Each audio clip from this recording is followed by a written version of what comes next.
Ils ont fasciné des civilisations entières.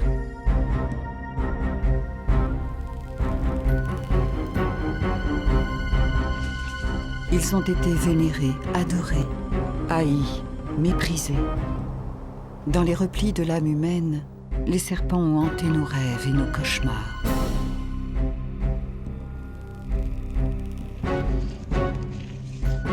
Ils ont été à la fois Dieu et démons.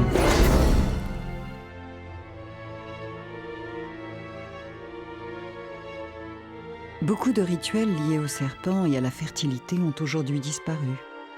Mais quelques rares images ont parfois pu être filmées. En 1935, le cinéaste belge Armand Denis explore le royaume de Birmanie, un pays qui deviendra quasiment inaccessible à partir de la Seconde Guerre mondiale.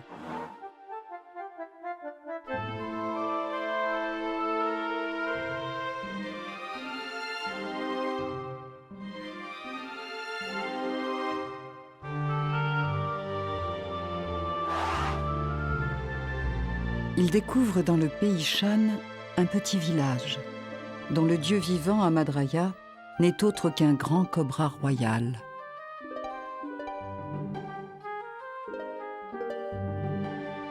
Nous avons rencontré les prêtresses du dieu cobra. Devant nos yeux, nous avions 4 générations de femmes, dont l'existence est intimement liée au grand serpent. Elles seules dans le village peuvent affronter le dieu de la montagne.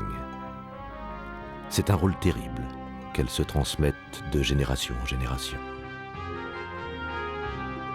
La prêtresse s'enduit le cou et le visage d'une poudre secrète qui la protégera des morsures et du venin terrible d'Amadraya, le dieu démon.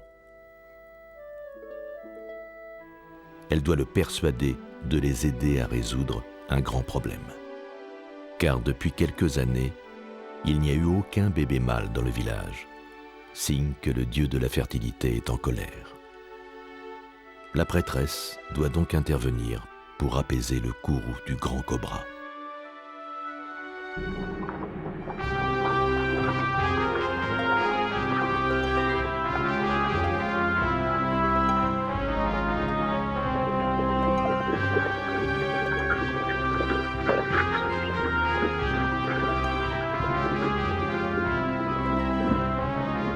Nous avons suivi la procession sur plusieurs kilomètres, escaladant la montagne jusqu'au sommet.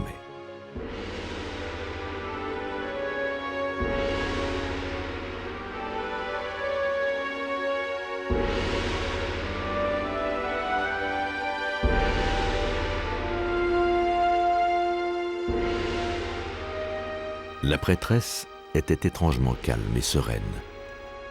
Nous ne pouvions déceler aucun signe de peur sur son visage. Pourtant, ses 2 sœurs aînées sont mortes ici même, terrassées par le venin d'Amadraya.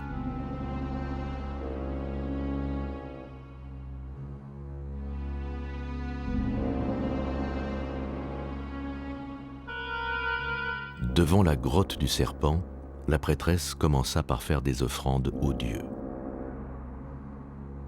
Elle jeta aux 4 vents du riz, des graines, symbole de fertilité.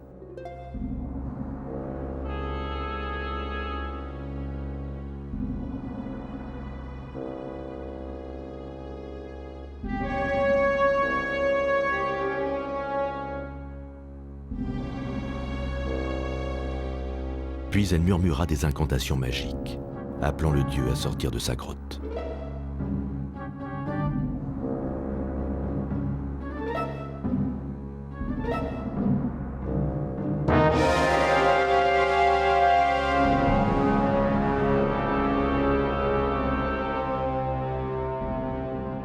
Et voici l'énorme cobra. Son venin est si puissant qu'une seule de ses morsures pourrait terrasser plus d'une centaine d'hommes.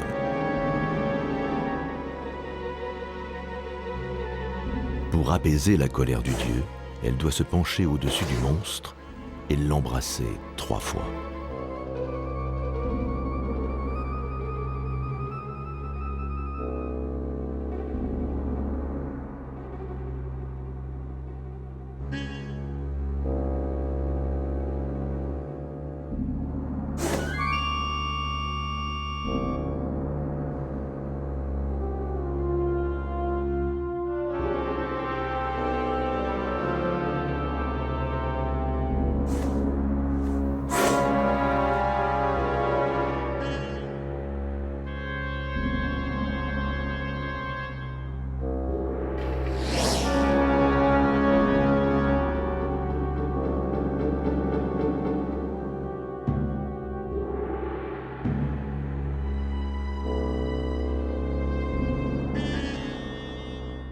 que le village puisse continuer à vivre, pour que la malédiction du dieu soit levée, pour que les femmes mettent au monde de jeunes garçons.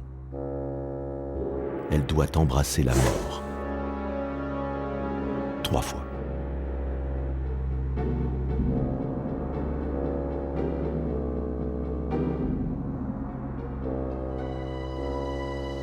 À la fin de la cérémonie, sa robe était couverte de venin.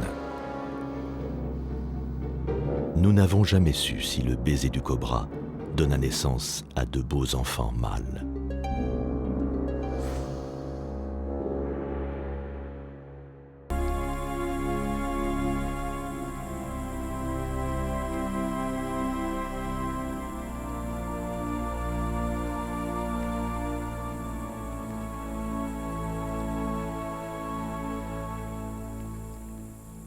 L'homme a interprété le serpent.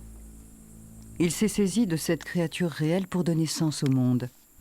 Il l'a imaginé en Dieu, en démon, ou en un peu des deux. Les serpents sont un support à travers lequel nous avons exprimé nos craintes, nos peurs viscérales, mais aussi notre espoir de comprendre le mystère de la création, l'origine de la vie et de la fertilité.